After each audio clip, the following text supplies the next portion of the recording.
Hi everybody, and welcome to this week's episode of Sketch to Sea. I am here with Paul Hakes. Paul is the CEO of HH Catamarans. Did I say that right? CEO, correct? Yep. Yes. Okay, thanks.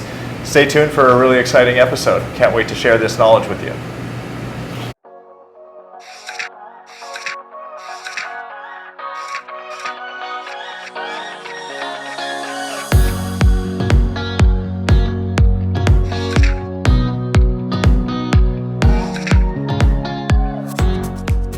So, Paul Hakes. Yeah. Tell me a little bit about yourself. Well, there's not a lot to tell, really. I've just been a boat builder all my life. Probably started when I was 20 years old. I was into sailing, had a trailer sailor, went up to Auckland looking for work, ended up being a glass laminator, building little young 88s and young 11s, and then worked for a company called Cooks and Boats. And he was like the Ferrari of yacht builders, racing yachts. Okay. From there, I kind of ventured into, did some America's Cup boats, again with Cookson, and then I went to Germany and did a German America's Cup boat up there. Came back from Germany actually and set up my own factory, Hakes Marine in Wellington, and we ran for 12 years. Again, building one-off customized racing yachts in the days where clients were affording a one-off custom build. And then 2008 came along and it changed the world, and clients became value focused. Shipping costs went through the roof. Right. The New Zealand boat building industry was decimated. 3 years later, unfortunately I had no more work left, and it was time to move on. So I closed down Hakes Marine and came to China. Yeah, and how did that work coming to China? It was an amazing move actually, and I brought half my crew from Wellington, New Zealand to China, to Hudson Yachts, and here was Hudson. He had kind of invested in this massive manufacturing complex. Yeah. You guys have all been on that factory tour, I trust. Yeah. It's a big factory, and at the time he was building gunboat 60s. Yep. Had 3 underway. That he was building spec boats basically. He had a client for the first one, but being brand new, he was running into production issues, quality issues, what have you, and had a few expats here. But then my team came in and we complemented that. And you were already a well-oiled machine at that point when you came here.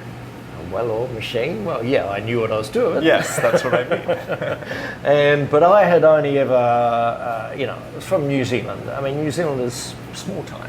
Right. And, my eyes kind of fell out of my head when I arrived here. And there's Hudson with this multi-million-dollar investment in a brand new yacht manufacturing facility. Right. And no one had heard of it around the world, And so I kind of felt part of my job as the years started to roll on, to put Hudson on the map. Right.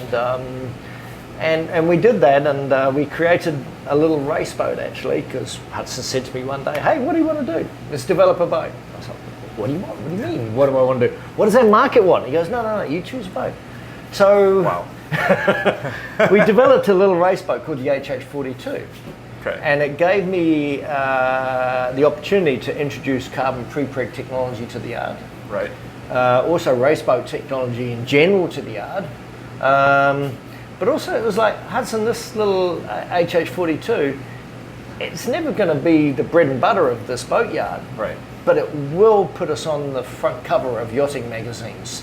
Sure. And it will start to get the name out there. Get the ball rolling. Yeah, get the ball rolling. And it was a good opportunity to see how Hudson and I would work together too. Mm-hmm. And what was the next boat that came out after the 42? Well, then after the 42, we did 5 of those. Oh wow! And they were a great success. They won regattas, broke records. Awesome little boat. And then at that time, the wheels were falling off gunboat. Right. To put it nicely. A long story. It's a long not story. for us to tell. But we built 7 gunboat 60s. Yeah. And at the end of that, it was basically time to part ways. Yeah, part ways, and we then said, okay, what are we good at doing here? We're good at building carbon performance cruising catamarans. Right. And so we set up our own brand. And HH Catamarans was born. Exactly. Hudson Hakes. Yeah. And it was, what should we call it? And it's like, well, Hudson, if we put our personal names on it, shows a little bit of a personal commitment to the market. Integrity, yeah. Exactly. And so that was HH Catamarans, and the first one was a 66, actually. Yeah, R6, I believe, is the name, right? Yeah. And that's a really cool boat. If you're unfamiliar with it, it's one of the only ones I've ever seen with a full clear coat carbon exterior. It was. I needed to make a big noise about the boat. Yeah. This was our first kind of boat with our name on it. And so I wanted to do something no one else had done in the world. Yep. And that was build a big boat. Yep. With a carbon clear coat finish out of the molds. And you actually ordered a special fabric of carbon for that exterior, right? It was a special carbon I had developed by a Swedish weaver.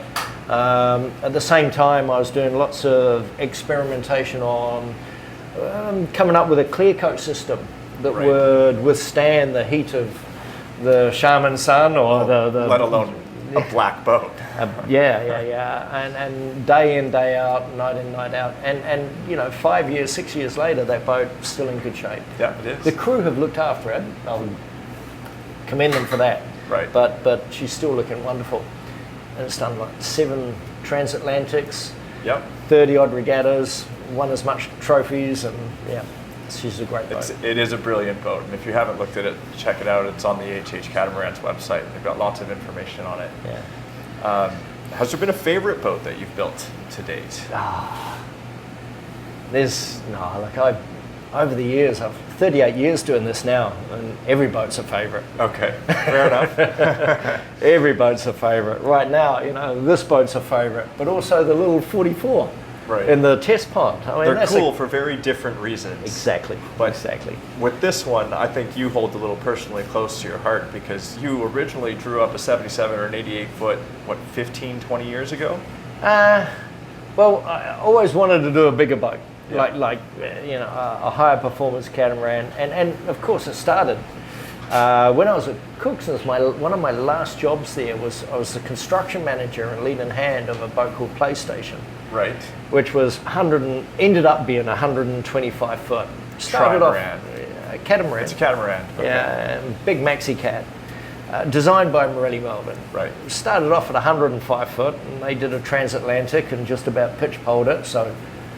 It got extended in the front and big Canadian canoe bows. That sounds very familiar.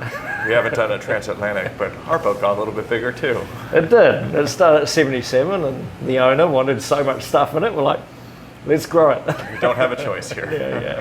Yeah, we were. But this boat's turned out quite magnificently, actually, And so let's talk about what are some of the unique aspects of this boat that you're particularly proud of. I know one phone call I had with you very specifically. Okay, you can tell me what that is, but it was the mullions. Oh, the mullions, yeah. When the longitudinal and these babies here, the beam mullions went in. Paul called me and woke me up and said, they fit within 1 millimeter. I am so happy. This is just crazy to have these two beams intersect in a 3-dimensional space. It's one on a computer. It's completely different. Build it in a mold. They are. These start actually at the front of the foredeck and go along the cabin top and then up onto the flybridge front and then along the flybridge roof. Yep. 4 of them. I think they were 16, 18 meters long. Yeah. And they had all the angles, rebates for crossing over with transverse beams, and they fitted perfectly. Yeah. It was a real achievement. It was a big moment. I think that was one of the many achievements in this boat. I mean, building a boat of this size, this caliber, it's like you've got to think about every part. How are we actually going to build the whole mold, or the whole shell? And it's too big to build one mold for one boat. And so we came up with the assembly jig and put in the parts on it. And I got a few naysayers from the engineering department along the way. And I was like, no, it's going to work. It's going to work, and it did. It's all come together really nicely. And the last parts were the outboard topsides that went on, and it locks it all together. And I think what we've ended up now with is the proof's in the pudding. Yeah. She's in the water, floating to her lines. She's quite light in the front at the moment, but we got another 6 tons of fluids to put on the boat, and the head sails, and we'll see how she trims in. A whole bunch of stuff. Yeah. We're not big mattress here yet or anything. Forward of the mast, yes. Yeah. Everything forward of the mast is good. So, she's certainly, we're not kind of going, oh, geez, we've got to get the transoms out of the water or the bows are down. She's sitting well proud, and we've just got to trim the back, trim the back up and the front down, and we'll know that in a couple of days once we load her up. I know, and unfortunately I won't be here to see it, but Dave will. Cameras don't lie. Cameras don't lie, that's also very true. But other great things on this boat along the way. I think your carpentry and your veneer work is just stunning. It is. It is quite beautiful, exceptional. And for a luxury boat, I think we've achieved opulence, luxury plus here. It's still classy. It's not it's not overboard. It's not like too much in your face. Some of the I think you've driven the style well here, and achieving a very, as you say, classy. I call it opulent because most boats I've built they're not Benettis, they're not super yachts. Right. They're luxury catamarans that can go fast. Now they're well appointed, for sure. Beautiful veneers and that, but this is the next step. The next step. Yeah. This is entering the super yacht territory, which I personally believe a 77 or an 88 foot should be something like that. Well, we're here.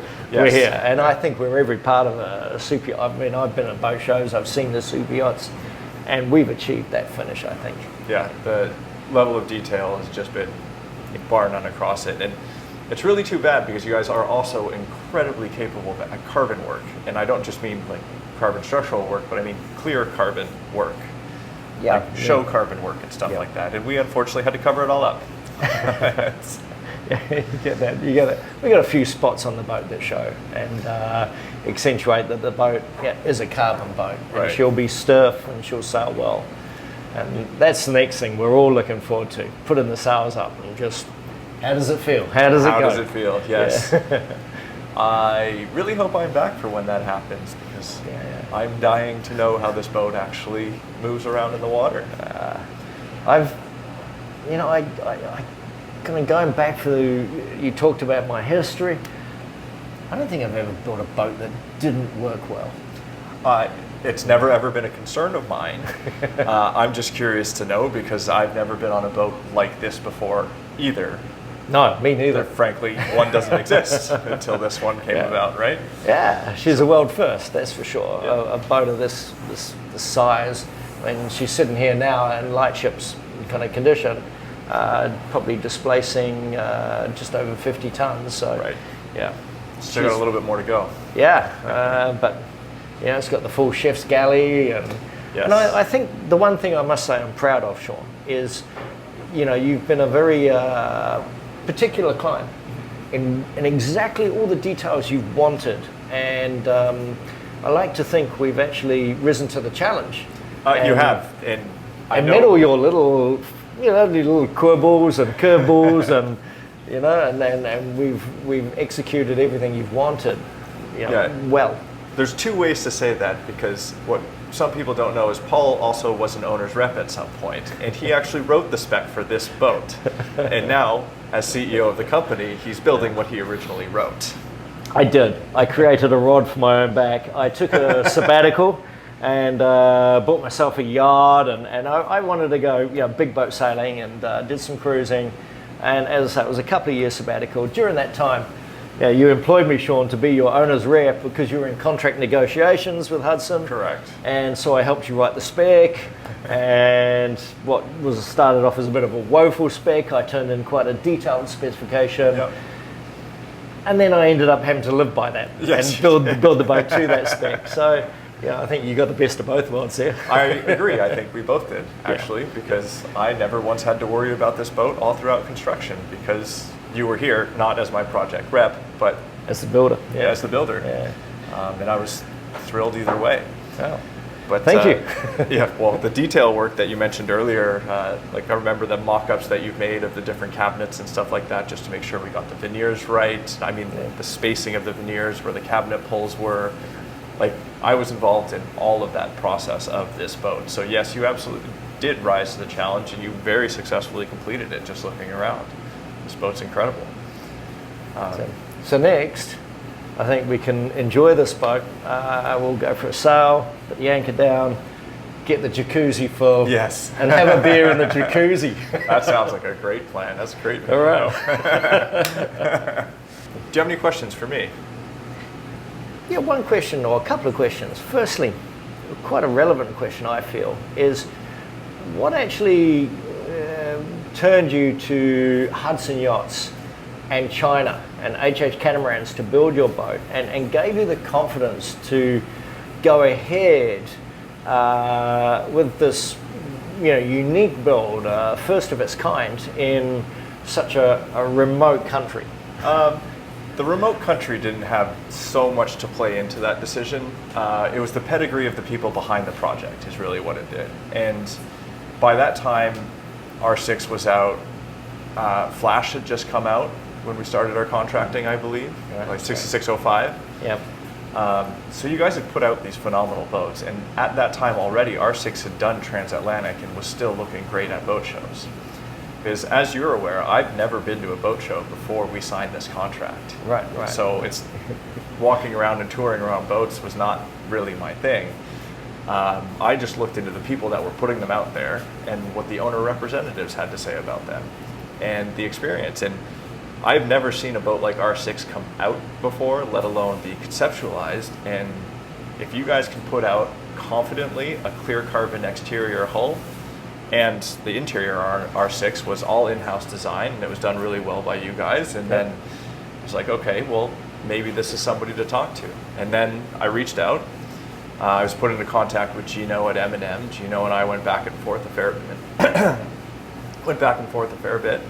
And then finally I flew out here with my wife, and we toured the factory. And went well. Yeah, and we're well impressed. It just took a little while after that to nail down the spec with you as our owner representative at the time, and then come to contracting. And the numbers aligned the way that they did, and I don't really think there are many other yards that can build something like this. Right. Certainly not. So the fact of coming to China, I mean, this was pre-COVID days. You did not know that for the next 4 years, I was going to be locked away from my project. Yeah, you would never see it, and I was just going to be building it and sending you happy snaps. Say, Sean, we've done this, we've achieved this, but not knowing that, I mean, I'm sure maybe that would have changed things. I think, well, if the world had known that, everything would have changed. Everything would have changed. Yes. But prior to that, the idea of building this boat in China, it worries a lot of people. I mean, they would say, no, I must go to an established European yard or an established USA yard, or. Call me naive, but that honestly never really crossed my mind, because I've seen the product that had come out there. And in China, like most places or some places, you get what you pay for. If you're willing to pay the money, you're going to get a great product, and if you're going to skimp out on it, you're going to get a crap product, no matter where you are. So it was really the pedigree and the minds behind the project, less so than the location of the yard for me. Cool. Yeah. All right. And where are you going to go from here? That's a good question. Out of China, first of all. And we don't really know yet. The boat's designed for, as you know, hot and cold weather sailing, so we can go anywhere in our lovely apartment that you have spent 4.5 years building for us, or 4 years building. Sorry, there's a year of design work there. Yep. So it's going to be west, east? Generally, we're going to head west. We'd like to be in the Med within the first year. Right. And good option. Get sorted there. We can outfit the rest of the stuff there and just kind of see where it goes. I'll come see you in Langkawi. That's where my boat is. we'll be passing through there on the way out, I've heard. Good stuff. Any other questions? No, okay, yeah. As an enjoyment project, have you enjoyed it, or has it been a chore? Because a lot of clients, they come to us, they're going to build a boat, and they're like, it shouldn't be a chore for me, should it, Paul? And I'm like, no, this is your dream. I'm going to build your dream. We're going to discuss it, and I want it to be a happy thing for you. Right. Yeah. I think my client experience is an unfair comparison against a lot of the other ones. One, this boat has never been built before, so there's a lot of unknowns that have come up. You and I have always just sat down, had a chat, worked through it, and everything's good. So in general, yes, I have enjoyed this process a lot. I would have enjoyed it a lot more if COVID didn't happen and I could have seen the boat yeah, of course. for the first time. Yeah. You're unaware, I've been locked out of, the whole world has been locked out of China for essentially 3 years, and now we're able to come back, and this was the first time I was able to actually see the boat and get out here for soft launch. So that might have changed my enjoyment aspect of the boat build a little bit more. Taking a little bit of the anxiety out of it. Yeah, I just, I like to have the personal touch on a lot of things, and if I could have physically seen some of the details that were going on, it would have been a little bit more exciting rather than more pictures on a computer screen, just endless pictures on a computer screen. So. Yeah. But still, not being here, I mean, now you are here, would you have changed anything? No. That's good. Very little. So yeah, so we nothing got it right. that we haven't already sorted out and everything. So yeah, the reality is we completely did a good job here, I think. I think so. I do. I can't wait to get it all finished, all the protection out, and I can't wait to go sailing. Of course, I can't wait to see this thing move. Well, that'll be a good episode for you. Yeah, I will. Okay. Any more questions, or is that it? Well, Paul, thank you so much for your time today. I really appreciate it, and look forward to talking to you. Such a great client. Oh, sure. Thank you so much for watching this episode. I really hope you enjoyed it. If you haven't already subscribed to my channel, please go ahead and do so. A little click from you goes a long way for us. If you're not already following us on Instagram and Facebook, please go ahead and do that. If you have any questions, you can always reach out to me at sketchc@gmail.com. I really enjoy putting these episodes together for you, so please go ahead, like, subscribe, and share. I'll see you again soon. Thanks.